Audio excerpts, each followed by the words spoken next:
শেখ হাসিনাকে দেশে ফিরিয়ে দেবার আবেদন জানালো বাংলাদেশের অন্তর্বর্তী সরকার। সূত্র মারফত জানা গিয়েছে, ভারত সরকারের কাছে একটা কূটনৈতিক নোট পাঠিয়েছে অন্তর্বর্তী সরকার। তবে ভারত সেদিকে যে খুব একটা কর্ণপাত করেনি সেটা স্পষ্ট। বাংলাদেশের অন্তর্বর্তী সরকারের পররাষ্ট্র বিষয়ক উপদেষ্টা তৌহিদ হাসান এদিন নিজের দফতরে সাংবাদিকদের মুখোমুখি হয়ে বলেন, শেখ হাসিনাকে দেশে ফেরত চেয়ে ভারতে আমরা একটা কূটনৈতিক নোট পাঠিয়েছি। এর আগে সকালে স্বরাষ্ট্র বিষয়ক উপদেষ্টা জাহাঙ্গীর আলম জানান, তার দপ্তর থেকে পররাষ্ট্র দপ্তরে একটা নোট পাঠানো হয়েছে। শেখ হাসিনাকে দেশে ফিরিয়ে আনার কথাই রয়েছে ওই নোটে। তিনি আরও জানান, আগে থেকেই বাংলাদেশের সঙ্গে ভারতের সঙ্গে বন্দি প্রত্যর্পণ চুক্তি আছে, সেই ভিত্তিতেই এই নোট পাঠানো হয়েছে। কি বলেছেন তিনি? তৌহিদ হাসান, বাংলাদেশের বিদেশ সচিব। আসুন শোনাই আপনাদের। দেখতে হবে না, আমরা জানিয়েছি ইন্ডিয়াকে। আমরা তাকে যে চাওয়া হচ্ছে ফেরত বিচার ব্যবস্থার জন্য সেটা জানিয়েছি। না, একটা নোট দিয়ে। হ্যাঁ, না, ভারত সরকারকে। Thank you. আগের দিন বাংলাদেশের ডিফ্যাক্টো পররাষ্ট্রমন্ত্রী তৌহিদ হোসেন ঢাকায় তার কার্যালয়ে বলেছিলেন যে তারা হাসিনার প্রত্যর্পণের জন্য ভারতের পররাষ্ট্র মন্ত্রণালয়ের একটা কূটনৈতিক নোট পাঠিয়েছে। হোসেন ঢাকায় সাংবাদিকদের বলেন, আমরা ভারত সরকারের কাছে মৌখিকভাবে একটা নোট পাঠিয়েছি যে বাংলাদেশ বিচার প্রক্রিয়ার জন্য তাকে এখানে ফেরত চায়। ৭৭ বছর বয়সী হাসিনা তার ১৬ বছরের শাসনের পতনের পর ৫ই অগস্ট বাংলাদেশ থেকে নয়াদিল্লিতে পালিয়ে আসেন। তার বিরুদ্ধে একাধিক অভিযোগ তোলা হয়েছে। মানবতা বিরোধী অপরাধ সহ একাধিক মৃত্যুর অভিযোগ রয়েছে। হাসিনা এবং তার ঘনিষ্ঠ সহযোগীরা ইতিমধ্যেই ঢাকা ভিত্তিক আন্তর্জাতিক অপরাধ ট্রাইব্যুনালের গ্রেফতারি পরোয়ানার মুখোমুখি হচ্ছেন এবং ইউনূস সরকার তাকে গ্রেফতারের জন্য অভ্যন্তরীণ পুলিশ সংস্থা ইন্টারপোলের সাহায্য চেয়েছে। এই বিষয়ে সাংবাদিক সুবিক ভৌমিকের সঙ্গে কথা বলেছেন ইন্ডিয়া টুডের এডিটর ইন্দ্রজিৎ কুণ্ডু। কি উঠে এসেছে কথোপকথনে, আসুন শোনাই আপনাদের। বাংলাদেশে যেভাবে মৌলবাদ মাথাচাড়া দিচ্ছে, বাংলাদেশের মাটি যেন ভারত বিরোধী কাজে ব্যবহার না করা হয়, সেটা কিন্তু কমপ্লিট অ্যাসুরেন্স দিয়েছিলেন শেখ হাসিনা এবং তিনি কিন্তু ভারত বিরোধী যে শক্তি তাদের বিরুদ্ধে চূড়ান্ত অ্যাকশন নিতেন। কিন্তু আবার আশঙ্কা তৈরি হয়েছে যে ভারতের ইস্টার্ন বর্ডার সেটা কতটা সিকিউর। মোহাম্মদ ইউনূস এবং তার সরকারের বিভিন্ন যারা এলিমেন্টস রয়েছে তারা যেভাবে ভারত বিদ্বেষী, ভারত বিরোধী কথাবার্তা বলছেন, যে ভারত বিরোধী স্ট্যান্ড বা ভারত বিরোধী যে হাওয়া সেটাকে আরো বেশি করে সেটাতে পালে হাওয়া দেওয়ার চেষ্টা হচ্ছে, সেই জায়গায় দাঁড়িয়ে ভারতের চূড়ান্ত আশঙ্কার জায়গা রয়েছে।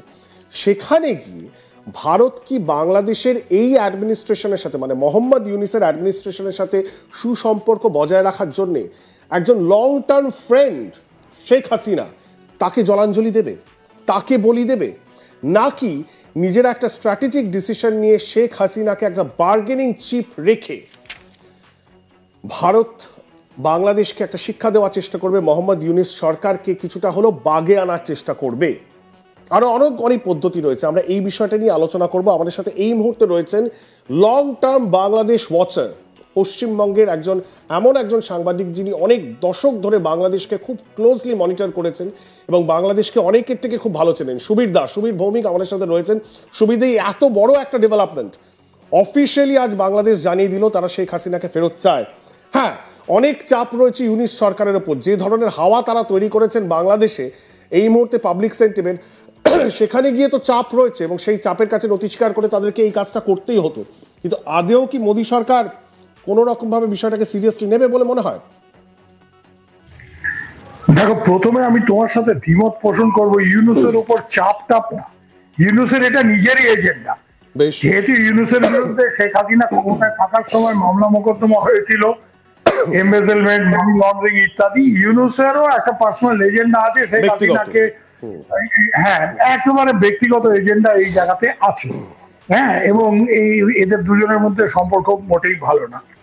এটা ইউনূস কারো কথায় করছে। হ্যাঁ, জামাতে ইসলামী এদের একটা ব্যাপার আছে যে এভাবে ক্রাইমস ট্রাইব্যুনাল হয়ে ৭১-এর যারা অপরাধী, যুদ্ধ অপরাধী, তাদেরকে ফাঁসি দেওয়া হয়েছে।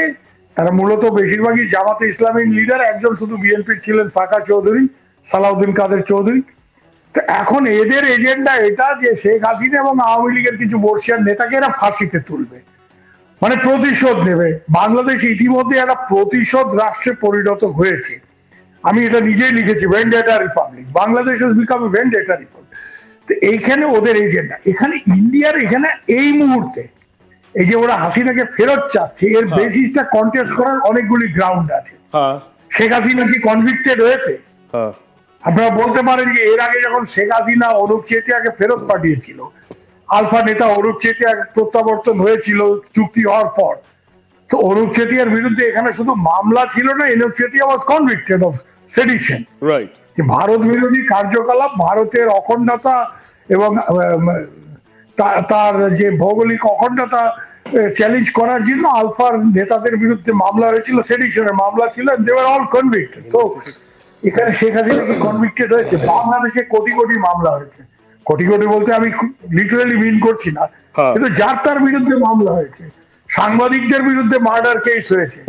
তো সেখানকার লিগেল প্রসেস যথেষ্ট প্রশ্নের মুখে পড়েছে, শুধুমাত্র এই অঞ্চলে নয়, আন্তর্জাতিক যারা সংস্থাগুলি রয়েছে, লিগেল অর্গানাইজেশন রয়েছে, যে জার্নালিস্ট প্রোটেকশন অর্গানাইজেশন রয়েছে, তারা প্রত্যেকেই, reporter Sans frontiers, committee to protect journalist এবং অন্যান্য গ্লোবাল লিগেল অ্যাসোসিয়েশন যেগুলি রয়েছে, তারা বাংলাদেশে গত ৩-৪ মাসে এই বিচার নিয়ে, এবং ব্রিটিশ জয়েন্ট পার্লামেন্টারি কমিটির রিপোর্টে পরিষ্কারই বলা হয়েছে যে বাংলাদেশে legal process is use to settle scores. সেখানে এই আইন প্রক্রিয়াটাকে যথেচ্ছ ব্যবহার করা হচ্ছে রাজনৈতিক প্রতিহিংসার জন্য।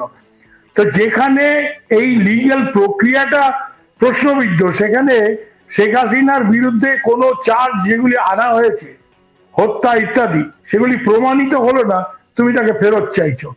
তো এই জায়গাতে ভারত সরকারের এক্ষুনি কোনো দায় পড়েনি যে শেখ হাসিনাকে ফেরত দিতেই হবে।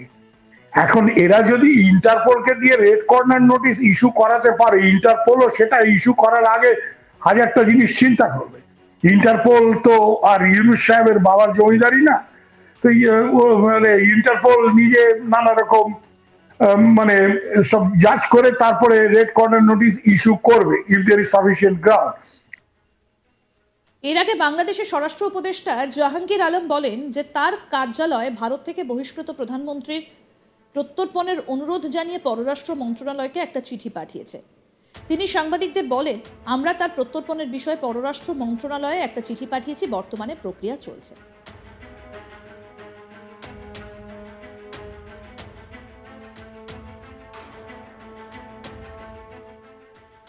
আরও আপডেট পেতে দেখতে থাকুন আজ তাক বাংলা, সাবস্ক্রাইব করুন।